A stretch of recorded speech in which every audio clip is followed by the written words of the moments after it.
नमस्कार साथियों, स्वागत है आप सभी का हरियाली टीवी पर। मैं हूं हर्षित अवस्थी। आज हम लोग गेहूं की खेती के बारे में चर्चा कर रहे हैं। गेहूं की टॉप की वैरायटीज़ कौन सी हैं जो हमें अधिक से अधिक उत्पादन दिलाने में सहायता कर देती हैं। बुआई का सही समय क्या रहेगा, किस समय पर हम गेहूं की बुआई करें जिससे कि हमें अधिक से अधिक उत्पादन मिल सकें।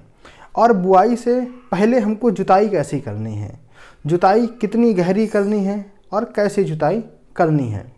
जुताई के बाद हमें बेसल डोज में कौन कौन सी खाद देनी है, और सबसे बड़ी बात है कि हमें डीएपी के साथ साथ और क्या देना है। अगर डीएपी हमारे पास उपलब्ध नहीं है तो डीएपी की जगह हम लोग क्या क्या इसका दूसरा विकल्प प्रयोग कर सकते हैं। और सबसे बड़ी एक समस्या आती है गेहूं की फसल में, वो है गेहूं का गिरना। गेहूं का गिरना हम लोग कैसे रोकें। बुआई के समय हम लोग क्या ऐसी चीज़ का प्रयोग करें कि जिससे कि हमारी जो गेहूं की फसल है वो गिरने से बच जाए। और हम लोग बात करेंगे टॉप की वैरायटीज़ की, कौन सी टॉप वैरायटीज़ हमें अच्छा से अच्छा उत्पादन देने में सक्षम हैं और कितना समय वो लेती हैं और उनमें क्या क्या फ़ायदे हमको मिल सकते हैं। आइए इस वीडियो को आज शुरू करते हैं।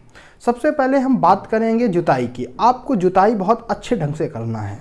अगर आपकी फसल जुताई जितनी ज़्यादा अच्छी होगी उतनी ज़्यादा आपकी फसल होगी। अगर आपके खेत में धान की फसल है या अन्य कोई फसल है तो उसका जो वेस्ट प्रोडक्ट है यानी कि जो फसल अवशेष हैं उनको आप बिल्कुल ना जलाएं। उनको आप अंतिम जुताई में 20 किलो यूरिया प्रति एकड़ आप अंतिम जुताई से पहले आप डाल दें, जिससे कि जो हमारा जो फसल अवशेष है वो उसमें आसानी से मिल जाए और हमारे खेत में एक कंपोस्ट का काम अच्छे से कर सके। तो ये तो बात हो गई है जुताई की। बुआई का सही समय क्या है।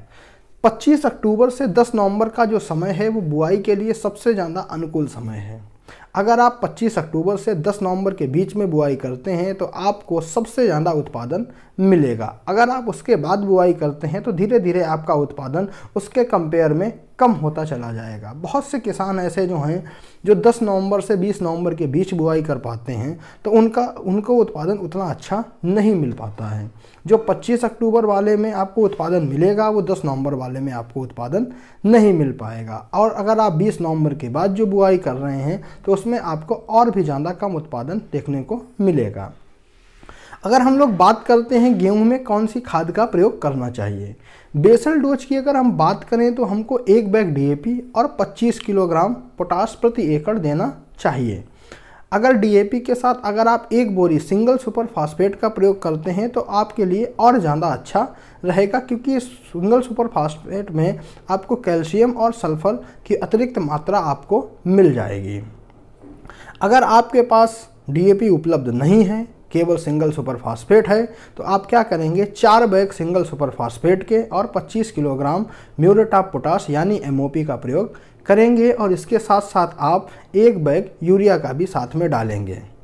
अगर आपके पास एसएसपी डीएपी नहीं है फिर आप क्या कर सकते हैं, फिर आप एनपीके की तरफ जा सकते हैं। एनपीके आपको कौन सी लेनी है, जैसे एनपीके आती है 10-26-26, 12-32-16, 14-35-14।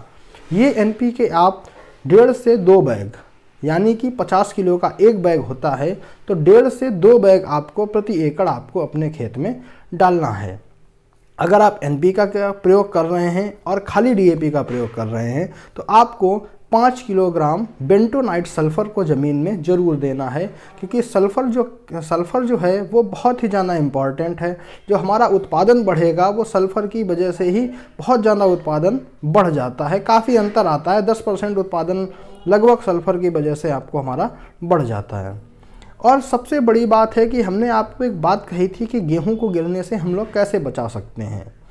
देखिए, गेहूँ को गिरने से बचाने के लिए हमको क्या करना है, देखिए माइकोराइजा का प्रयोग करिए। जो माइकोराइजा आपके बाज़ार में सबसे सस्ता उपलब्ध हो।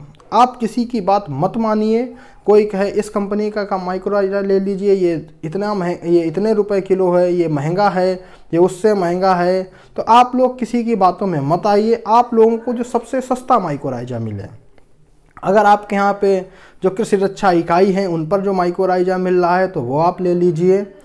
अगर आप कहीं यूनिवर्सिटी आसपास है आपके, एग्रीकल्चर यूनिवर्सिटी, तो वहाँ से आप माइकोराइजा खरीद सकते हैं। या फिर बाज़ार में आप बहुत सारे विकल्प हैं, जो सबसे सस्ता माइकोराइजा आपको मिले वो माइकोराइजा आपको लीजिए। माइकोराइजा क्या करता है, माइकोराइजा हमारी जो फसल की जड़ें हैं उनको बहुत ज़्यादा विकसित कर देता है, काफ़ी जड़ों को फैला देता है, जिससे क्या होता है कि मिट्टी में हमारे पौधे की पकड़ बहुत ज़्यादा अच्छी हो जाती है, जिससे कि हमारा पौधा गिरता नहीं है। अगर हमारा पौधा गिरेगा नहीं तो हमें उत्पादन और भी ज़्यादा अच्छा मिलेगा। अब हम लोग लास्ट में बात कर रहे हैं वैरायटी की। देखिए DVW 303 बहुत अच्छी वैरायटी है। ये 30 कुंटल प्रति एकड़ आपको आसानी से उत्पादन दे देती है, लेकिन आपने समय से बुआई की हो। ऐसे ही आता है श्रीराम का सुपर आता है 303, DVW 187, एक ये वैरायटी है DVW 187। इसमें आपको बता रहे हैं DVW 187 जो वैरायटी है वो भी काफ़ी अच्छी वैरायटी है। उत्पादन जो है वो सेम उत्पादन है, लेकिन इसमें कुछ कमी है। इसमें क्या होता है, हमको भूसा ज़्यादा मिल जाता है। इसकी जो हाइट होती है पौधे की वो ज़्यादा होती है, जिससे कि हमें ज़्यादा भूसा मिलता है। उत्पादन भी सामान्य है, दाने जो हैं बहुत जल्दी बनते हैं और दाने बहुत जल्दी पकते हैं, लेकिन अतिरिक्त ऊंचाई होने के कारण इसका जो गिरने का दर है वो बहुत ज़्यादा है। ये बहुत ज़्यादा वैरायटी गिरती है, तो मैं इसको अपने तरफ से रिकमेंडेशन नहीं करूँगा। अगर आपको ये वैरायटी अच्छी लगती है तो आप इसका प्रयोग कर सकते हैं। एक और अच्छी वैरायटी है HD 2967, ये भी बहुत अच्छा उत्पादन देती है।